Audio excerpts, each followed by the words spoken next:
The guns have fallen silent. The piercing, mournful matter of the battlefield has been hushed by the sights and sounds of herders bringing their cattle home to graze, but they will not return, not just yet. A village once full of life has been wiped out.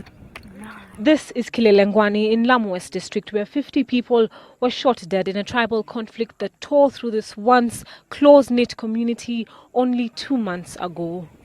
Sahi bado sijaamua kurejea. Mimi ni ng'ombe tu nimeleta, lakini familia yangu sijaamua nilete hapo. Ninahofia maisha yangu.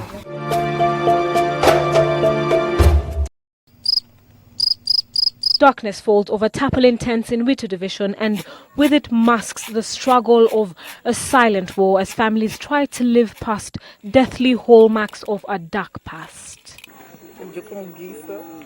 Unable to question the circumstances they now live through, Nuru Mambo and her sister Malkia Awadhi refuse to be broken, willing their strength to be as big as the burden before them. They study in the most punishing conditions late into the night.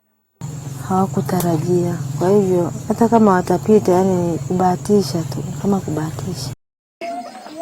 When we first met Nuru, she was engaged in a group discussion with other displaced KCSE candidates now living in IDP camps. Anapokuja pale anasema kuna vita vilitokea kwao, si ndio? Lakini nani akina Batu wanasingizia kwamba ni akina nani walikuwa wanapigana. Ni kabila mbili. Kabila ipi na ipi? A group whose odds continue to work against them and their strong pursuit for education. Students who are forced away from the IDP camps at night and into the village to rent rooms at a cost of 600 shillings each from where they will study. The conditions in the IDP camps doing little to help their cause. Tuangalie kama ngome ya nafsi. Ngome ya nafsi na husika wangapi?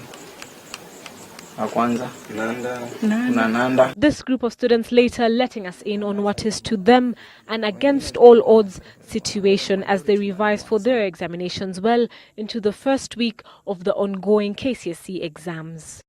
Kwa hiyo mwezi wa 8 wote, mwezi wa 9 wote hatukuwa tunasoma kwa amani, kwa sababu walimu ni sisi, wapokomo na waorma, wanafunzi ni sisi kwa sisi. Sasa na pale ndani ya darasa kuna Mkikuyu, kuna Mgiriama, kuna Mkamba, lakini wote wale wamechanganywa kama ni Muorma na Mpokomo. Kwa hivyo kitokea pale hawatasema huyu ni Mkamba awachwe, unaona, ama huyu ni Mgiriama awachwe. Ni lazima kitokea pale baina hizi kabila mbili, inabidi darasa zima linakuwa ama shule nzima imekuwa affected. Tukawa na uoga sana, tukawa hatuelewi ni kitu gani ambacho kinaweza kikaendelea. Na tukawa tunauoga pengine hata mtihani wetu pengine unaweza ukaharibiwa. Such deep-rooted challenges allowing us to listen in on their individual concerns above those of the Kenya National Examinations Council. Out of the 256 KCPE candidates, only 5 have been located. Their schools remain deserted. Some 38 KCSE candidates are unaccounted for. Hata kama wale wazazi wameenda, ama pengine si mimi nyumba yangu imechomwa, lakini ile jambo linaniudhi ama linanichoma, kwa sababu yule rafiki yangu ambaye nakula naye ama ninasoma naye ama ningekaa naye nikadiscuss naye, hawezi kuwa mawazo yake yako pale mkifungua kitabu kama anafikiria babake saizi amelala wapi. Kwa upande huu sisi tuko nyuma sana tena. Na hata usiku ukishikataa ukisoma, waambua zimataa. Kwa sababu sijui hao majambazi hao watu ambao na watu watakuona mwangaza. Violence has emptied schools in Tana, and while the war is over, the unrest has robbed candidates of an equal footing as regards access to a conducive environment to prepare and sit their examinations.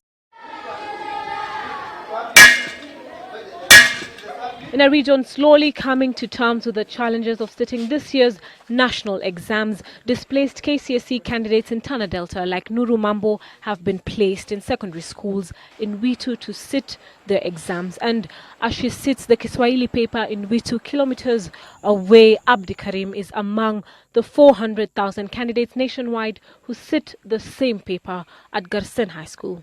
His fate, however, is different. Personally, I cannot go there and sit for my exam at my school because of the clashes.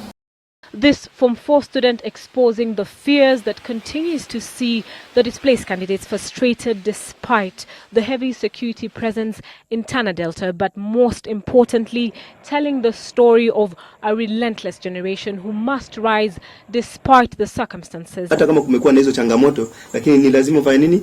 Ufikirie kwamba kuwa na changamoto si mwisho wa maisha. And of a generation whose hopes and dreams must be realized despite the costs, driven only by self-will through these testing times.